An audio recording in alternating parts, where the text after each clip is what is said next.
La meilleure radio. Radio Afrique Santé. Les meilleurs animateurs. Le son qui vous fait vibrer.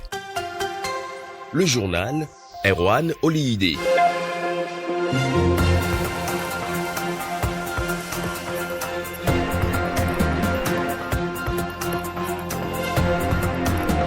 Réglementation de l'affiche publicitaire au Bénin. Le président Patrice Talon prend un décret pour interdire formellement l'affiche publicitaire sur tous les monuments dans les communes du Grand Nokoué.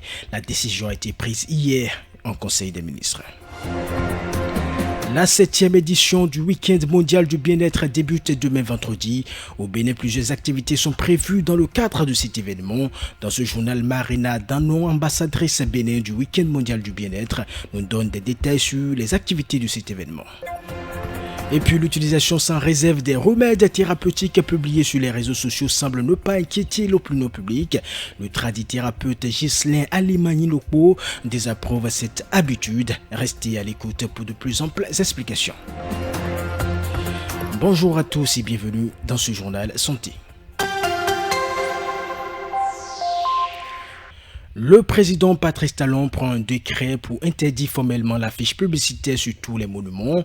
Les mâts de lampadaires et les panneaux routiers ne pourront plus être utilisés à des fins publicitaires sauf dans des zones spécialement désignées à cet effet après l'obtention d'une autorisation spéciale. C'est du moins ce qui ressort du compte rendu du Conseil des ministres de ce mercredi 13 septembre 2023. Le porte-parole du gouvernement précise que les nuisances visuelles constituent au Bénin un problème de santé publique, d'autant que leurs auteurs ne prennent généralement aucune disposition pour assainir l'environnement pollué par les affiches à la fin des événements. Ce décret vient à point nommé donc pour prévenir la dégradation de la qualité paysagère et environnementale des axes urbains des villes du Grand Nokoué. Il entre en vigueur dans environ 3 mois. Les cas de pathologie en ORL font partie des principales causes d'évacuation sanitaire du Bénin vers l'étranger. C'est l'une des raisons qui ont amené le gouvernement béninois à décider de la construction du centre hospitalier international de Calavi, en abrégé CHIC.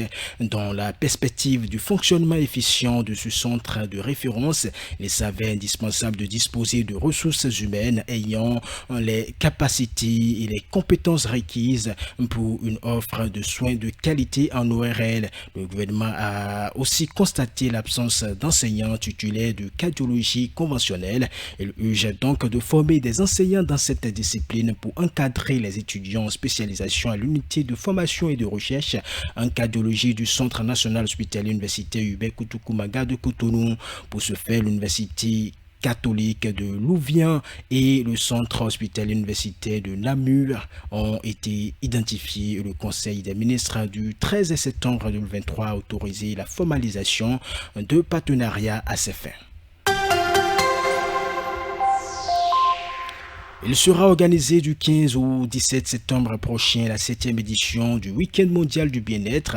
Au Bénin, le lancement officiel de cet événement aura lieu vendredi prochain à 15h à Togodo dans la commune d'Abomey-Calavi. Cet événement célébré depuis 2017 met à l'honneur le 3e objectif de développement durable des Nations Unies, santé et bien-être pour tous, pour initier le plus grand nombre de personnes aux meilleures pratiques en lien avec le bien-être et la prévention santé. Marina Danon, ambassadrice Bénin du Week-end mondial du bien-être, nous donne de plus amples explications sur les activités de cette édition. Le World Wellness Weekend, c'est une initiative qui s'aligne sur l'objectif de développement durable numéro 3 des Nations Unies. Quand on prend le top 10 des pays les plus heureux selon l'ONU, à travers le rapport mondial sur le bonheur, il y a 3 critères qui caractérisent ces pays. Premier, il y a la priorité donnée au bien-être de la population. En deuxième point, le bon équilibre entre la vie privée et la vie professionnelle, et également le design urbain qui est assez présent. Des pays notamment comme la Finlande, la Norvège, et en Afrique également nous avons la République de Maurice qui d'ailleurs met un accent particulier et a dédié un ministère aux ressources humaines. Je fais ce point pour dire qu'il est important aujourd'hui de donner priorité au bien-être. Le bien-être, il est essentiel et ce qui justifie également la tenue de cet événement au Bénin. Je veux lancer un appel ici aux professionnels du bien-être, aux managers, aux responsables d'entreprise, à nous rejoindre afin de célébrer cet événement qui célèbre le bien-être. Dans la plupart des pays africains, certaines personnes s'autoproclament spécialistes du traitement avec des propositions de remèdes traditionnels. Les réseaux sociaux sont inondés chaque jour par divers remèdes pour traiter plusieurs maladies par les plantes. La grande majorité de la population fait vite confiance à ces remèdes et les utilise sans vérification. Faut-il se fier à ces remèdes qui circulent sur les réseaux sociaux? Ghislain Ali Dopo, tradit thérapeute en parle.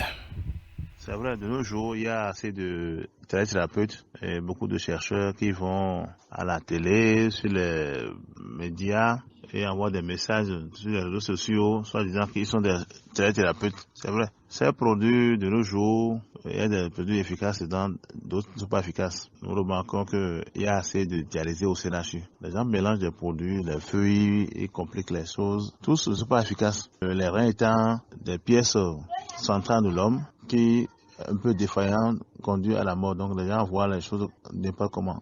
Il faut trop suivre tout ça là. Pour une meilleure utilisation des produits de la pharmacopée, il faut passer par le ministère de la Santé. Il y a une structure anapérmétrable qui a sa base au ministère de la Santé qui analyse, qui fait le diagnostic, analyse au laboratoire des produits et pour voir les toxicités qui est dans le produit avant qu'on l'utilise. Donc il y a des connaissants, il y a des gens qui sont enregistrés au ministère de la Santé, aux structures de l'anapérmétrable et anapramab. Ces gens-là, on peut les identifier.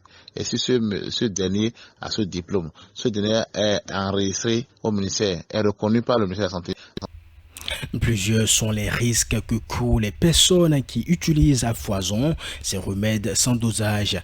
Abdou Dialilou Teyami, médecin généraliste dans une clinique à Parakou, énumère ici les dangers auxquels s'exposent ceux qui s'adonnent à cette pratique.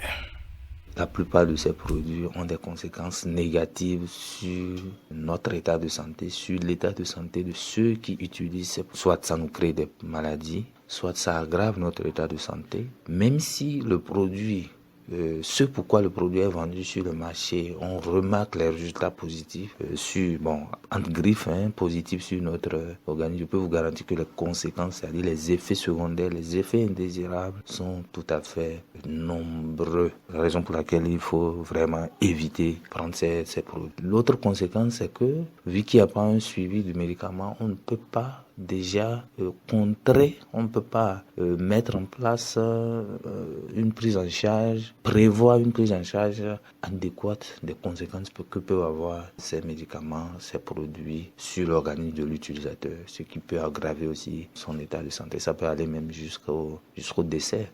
Et c'est ici que s'achève cette édition. Présentation Erwan Olidi, mise en onde assurée par Tibus Arréhérianou. Merci de nous avoir suivis.